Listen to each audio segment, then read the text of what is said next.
Instead of telling you what I think you should be doing or how you could be better, or I thought, well, let me just speak from the heart, speak from my gut, and really not have anything prepared, but just tell you what's worked for me. And maybe some of the stuff that's worked for me might work for you now, currently, presently, as you guys have your goals and ambitions, but then further on down the line, as you guys continue to live your life. This idea and this notion that you could be anything you want, you can accomplish anything you want, right? We hear that. You've heard that from the time you were little boys. You hear that now. You're already incredibly accomplished. You guys know that. The thing that has worked for me is to remember the hard times. So, and I'm sure you guys all have your processes. And again, I'm going to tell you what's worked for me.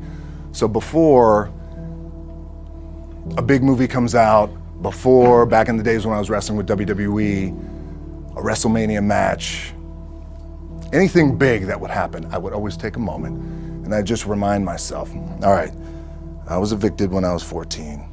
We were kicked off the island. We couldn't live in Hawaii. Had no place to live. A lot of shit happened then when I moved to Nashville. I was arrested multiple times by the time I was 16 years old. I would remember that, and it allows me then to be present in the moment and understand, holy shit, the stuff I have around me right now, this is the shit that I dreamed of when I was a kid. I am here. I played for University of Miami, played for great teams. Warren Sapp, Ray Lewis, they were my teammates. They were balling. Warren Sapp was playing tight end that time.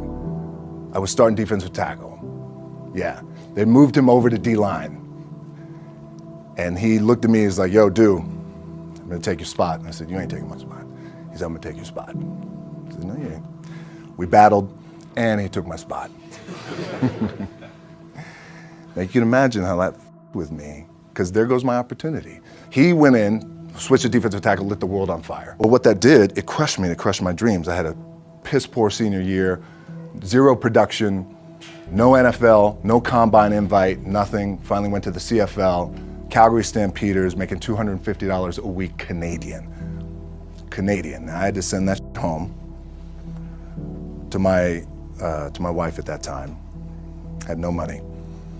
So I remember that. When I got cut from Canada, my dad in his pickup truck came down 4 o'clock in the morning, picked me up in Miami from Tampa. We lived in a little apartment in Tampa. He drove down in his little pickup truck to Miami to get me when I was cut from the CFL. And I thought, well, I leave home like you guys left home. I'm ready to tackle the world, to get after it, achieve my dreams and goals. Crushed by 22, 23 years old. Now I gotta move back in with my mom and dad. I played on great teams though. Wait a second, this is not supposed to be my future. I'm supposed to be in the NFL right now. I'm supposed to be making a lot of coin and buying my parents, buying me, taking care of my wife, but it never happened. So I pulled out my wallet, I thought, well, let me see how much money I have. I opened it up, I had a 5, a 1, and change. Well, at least I rounded up to $7. But I thought, God, ain't this a bitch? I got $7 in my pocket. Where the f do I go now? What do I do? I can't go back to CFL. The point comes where you hear that voice, the big run's over. Like, you're done, right? So I heard that voice. So as Coach was saying, man, I hold on to that. I'm telling you, I keep my back is up against this mother. We laugh, we joke, we have a good time, but my back is still up against this motherfucker. I do not forget it.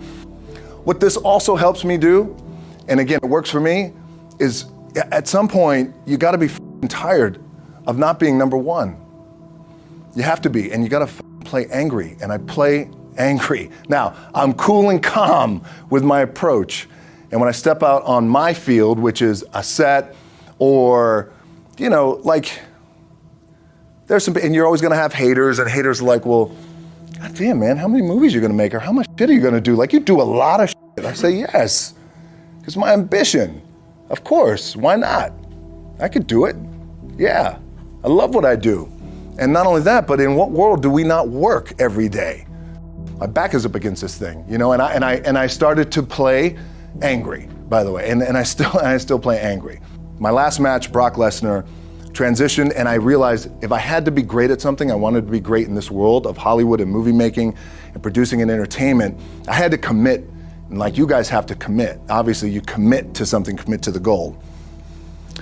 So I quietly retired 2 years later, I thought, what did I do with my career? Because my movies were not doing well. I was written off. I was like, it was around 2006, 2007. I was like, I pulled a Jim Brown. I left when I was on top, like #1 in the wrestling business, and I left. It was a ballsy, gutsy, some call it stupid move, but I had to commit and I had to follow what was in my gut. What helps me is to keep the hard times in the front of my mind, because it allows me to go into these big moments that I've worked my ass off, and you guys have worked your ass off. It allows me to go into these big moments with a different perspective. What it also does for me, and again, this is what works for me. Like, my back is up against this mother. Every day, it's against this fucking wall. But it's up against this mother because it's what I believe in. And when my back is against this mother, then there's nowhere to go. But that way, that's it. Doesn't mean you don't smile. Doesn't mean you don't laugh and joke, right? You're happy. I'm a happy guy. But when it comes to business and when it comes to executing, it's up against this. And I got to go that way.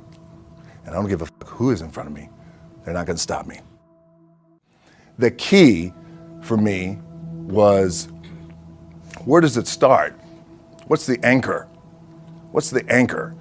So I could have all these ambitions, and you guys have all these ambitions, which is great. It's important. I'll play this role, you'll play that role. I'll execute this thing, and it'll come out this summer. You guys will execute this thing during the summer, right, when it's time to really put in a lot more work. But the key with me is just always finding what the anchor is. And the anchor is getting up at 4 o'clock in the morning every day before anybody else and grounding my thought process is in the no one will outwork me. No one. I love and I respect you guys. You motherfucker won't outwork me. All starts with this. 2 hands, putting it to work. As you guys know, there's nothing you can't accomplish. You're gonna go on, you're gonna become world champions. The key for me, what I think one of the keys is, remember where you came from, keep that in the front of your mind, and when shit goes bad and it goes sideways, a lot of shit does, you're getting booed out of the building, or you're coming through this injury, or people are writing you off, oh, you guys ain't make it, any of that, you gotta keep it in here. And it really has to, it should drive you, it should. It works for me, it should drive you. You got all the talent in the world, it's all here. Really the 2 things I wanna say are, you gotta be the hardest workers in the room, and don't f the opportunity out.